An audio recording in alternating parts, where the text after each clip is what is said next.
भारत का संभवतः दूसरी सबसे भव्य और विशाल रामनवमी की शोभा यात्रा को लेकर उत्तर दिनाजपुर जिले के इस्लामपुर प्रचार अभियान रविवार शाम से शुरू किया गया। गत 8 फरवरी को पहले सांगठनिक मीटिंग के बाद उत्सव आयोजन कमेटी बनाने और फिर 2 मीटिंग के बाद विश्व हिंदू परिषद ने आज रविवार तीसरी मीटिंग के बाद रामनवमी का प्रचार अभियान शुरू किया। आगामी 27 मार्च को रामनवमी का जुलूस निकलने वाला है। आज से विश्व हिंदू परिषद के प्रचार अभियान में शहर सौंदर्यकरण के साथ साथ जगह जगह झंडे लगाने का काम शुरू हो गया है।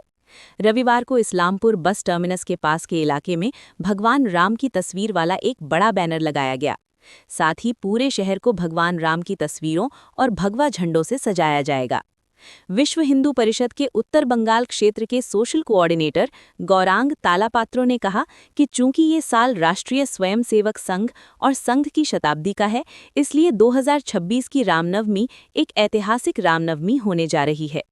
गौरांग तलपात्रा को उम्मीद है कि अब तक मनाई गई रामनवमी से ज़्यादा लोग 2026 की रामनवमी में शामिल होंगे और इस साल की रामनवमी में कई अच्छी और दिव्य चीजें होंगी, ताकि लोग इस साल की रामनवमी को दूसरे बार से अलग रामनवमी के तौर पर समझ सकें और इस रामनवमी का पूरे हिंदू समाज में बहुत बड़ा रिस्पॉन्स होगा। हर साल रामनवमी अप्रैल और मई के बीच होती है और उस समय चुनाव भी होते हैं। इस साल भी कोई अलग नहीं है, लेकिन चुनावों की वजह से रामनवमी में कोई रुकावट नहीं आएगी। गौरांग तालपात्रो ने कहा कि इस साल की रामनवमी के लिए कई नए इंतजाम किए गए हैं, जिनमें रामनवमी जुलूस के दौरान उस ग्राउंड में डांस परफॉर्मेंस और तृतीय बैठक आज के 8 तारीखे प्रथम समिति निर्माण है। समिति निर्माण होवार पर দুটো বৈঠক হওয়ার পর আজকে আমরা এখানে রামনবমীর প্রথম এবার 2026-এর প্রচার যে আমাদের প্রচার নগর সৌন্দর্যায়ন যে সমস্ত পতাকা আজকের থেকে লাগানো শুরু হয়ে যাবে।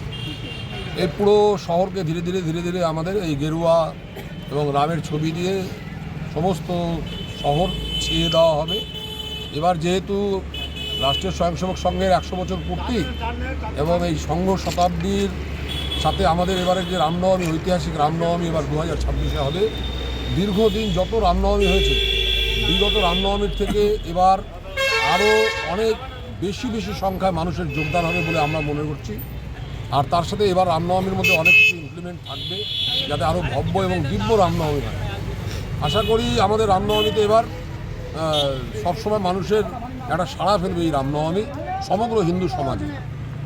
বলছি যে সামনে বিধানসভা নির্বাচনের ঘোষণা হবে, তার মধ্যে রামনবমী পড়েছে, তো কীরকম পরিস্থিতিতে আপনারা সম্মুখীন হবেন কি মনে করছেন? নির্বাচনের সাথে রামনবমীর যে বিষয়টা রয়েছে যে প্রত্যেকবার ঠিক দেখা যায় এই এপ্রিল মে মাসেই নির্বাচনগুলো হয়, আর আমাদের রামনবমীটা দেখা যায় যে আমাদের যে রামনবমীর যে সময় সেই সময়টার সাথে সাথে নির্বাচনও মোটামুটি পাশে চলতে থাকে।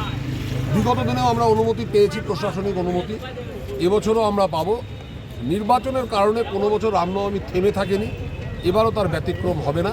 রামনবমী কোনো রাজনৈতিক দলের এজেন্ডা নয়, রামনবমী নিজের মতন করে চলবে।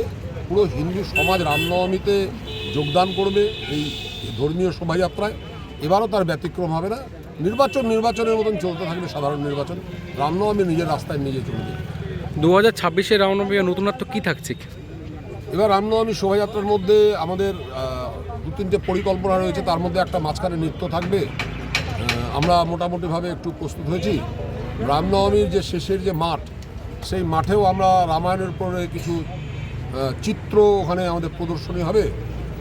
আর আরও 2-3টে পরিকল্পনা ভাবা হয়েছে, যদি আগামী দিনে সার্থক করতে পারি তাহলে ঠিক থাকবে।